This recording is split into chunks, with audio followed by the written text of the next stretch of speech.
Hey everyone, welcome back to my channel, where we dive deep into the games that keep you up at night. Today, we're finally talking about one of the most anticipated horror remakes of all time, Silent Hill 2 Remake, developed by Bloober Team and published by Konami. This thing has sold over 2.5 million copies worldwide, pushing the entire Silent Hill franchise past 10 million units shipped. Not bad for a 23-year-old classic getting a fresh coat of nightmare fuel. I sunk over 15 hours into it on Xbox Series X. They faithfully kept the original 6 endings and added 2 brand new ones, Bliss and Stillness, for even more replay value. Completely spoiler-free here, promise. If you're a horror fan, grab your flashlight, turn off the lights, crank up those headphones, and let's dissect why this remake is an absolute masterpiece that nails psychological terror like nothing else in 2025. First off, the story. Holy crap, it's immersive on a level that just sucks you in and doesn't let go. You step into the shoes of James Sunderland, a regular guy pulled back to the foggy, nightmarish town of Silent Hill by a letter from his late wife, Mary. What follows is a profoundly personal odyssey through grief, guilt, denial, and the pitch-black recesses of the human mind. The narrative masterfully intertwines James's path with other lost souls, the intensely troubled Angela Orozco, whose quiet fury simmers beneath the surface, the unpredictable Eddie Dombrowski, masking rage with awkward humor, and the alluring yet fragile Maria, who blurs lines in ways that'll mess with your head.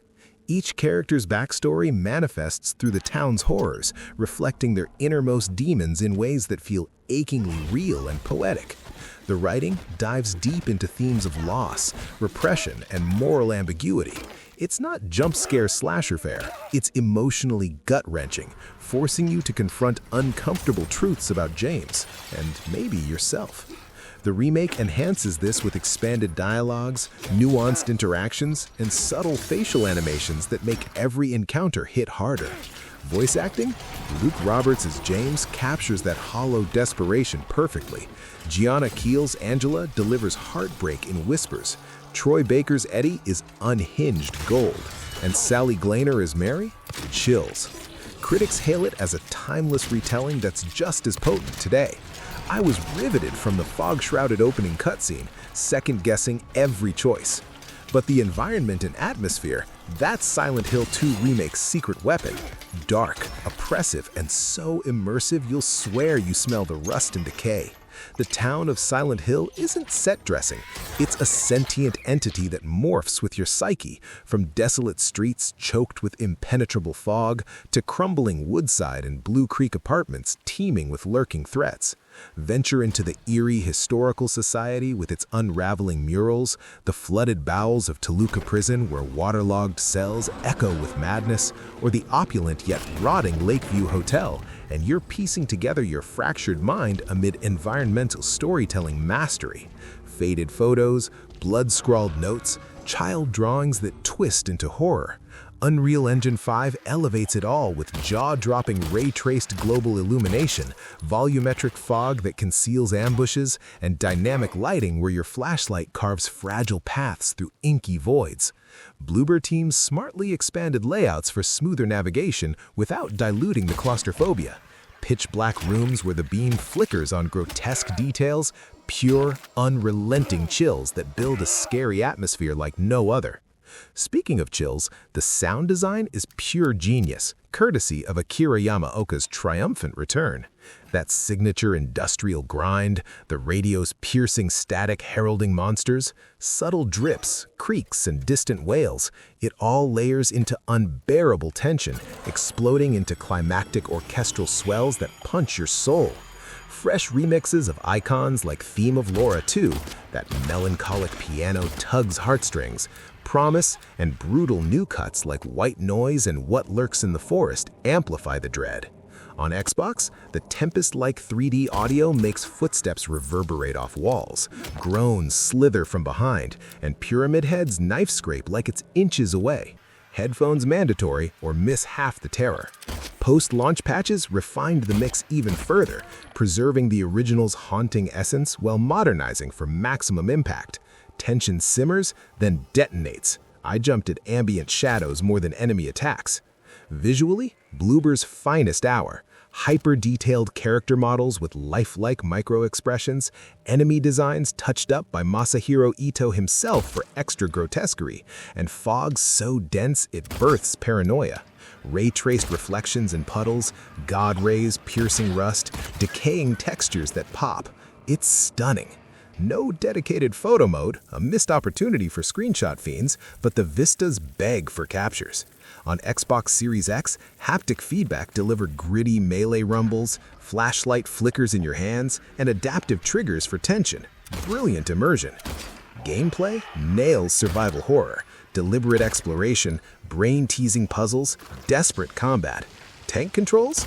Gone. Fluid, over-the-shoulder third person with dodging, precise aiming, quick 180 turns, and blocking to survive swarms. The map system is revolutionary. Real-time annotations for keys, save points, items, and puzzle hints. No more aimless wandering, but optional for purists. Puzzles expand brilliantly on originals with scalable difficulty. Rearrange coins depicting snakes, prisoners, and old men in apartment cabinets. Decode poetic riddles for safe codes. Manipulate clocks and sundials in hospitals. Align creepy dioramas or solve hand-manipulating locks tying into themes. They're logical, yet thematic, rewarding observation without frustration on standard. Combat feels raw and risky. Melee with pipes and planks, they have a weighty swings and stamina drain. Guns, pistol, shotgun, and rifle hit hard, but ammo starves you. Serve or die. Bosses? Epic psychological showdowns, bigger arenas, smarter patterns demanding pattern recognition amid chaos. The true stars? Enemies and scares. Lots of jump scares. Masterfully built, not cheap. Your radio screeches, fog parts, bam! Pyramid Head drags his massive knife, embodying inescapable judgment. Bubblehead nurses sway seductively before stabbing frenzy. Lying figures lurch and vomit acidic bile. Speedy creepers scuttle from vents for grabs. Mandarins swing gangly limbs. But mannequins? Nightmare fuel supreme. They camouflage in plain sight. Torsos on shelves mimicking dummies. Legs lurking by furniture, blending seamlessly. Spot one? Exhale, it twitches, legs scuttle, torso lunges, heart stoppers galore. Later, hordes flood corridors, dodge vomit sprays, block charges, or flee. Tense, frenzy, though repetitive brawls drag if you engage too much. Run, hide behind bars, or fight. Dread permeates. Replayability? Massive. 8 endings hinge on subtle actions.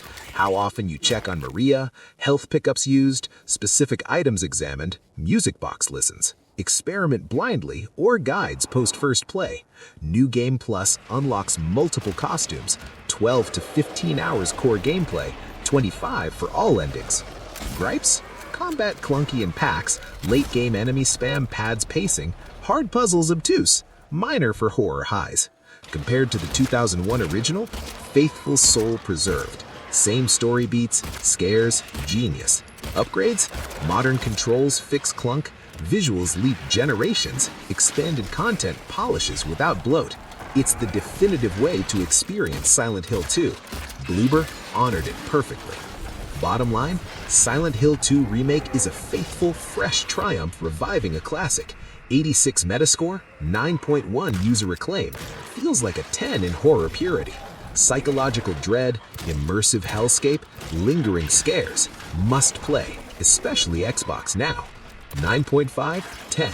2024's best, timeless in 2025.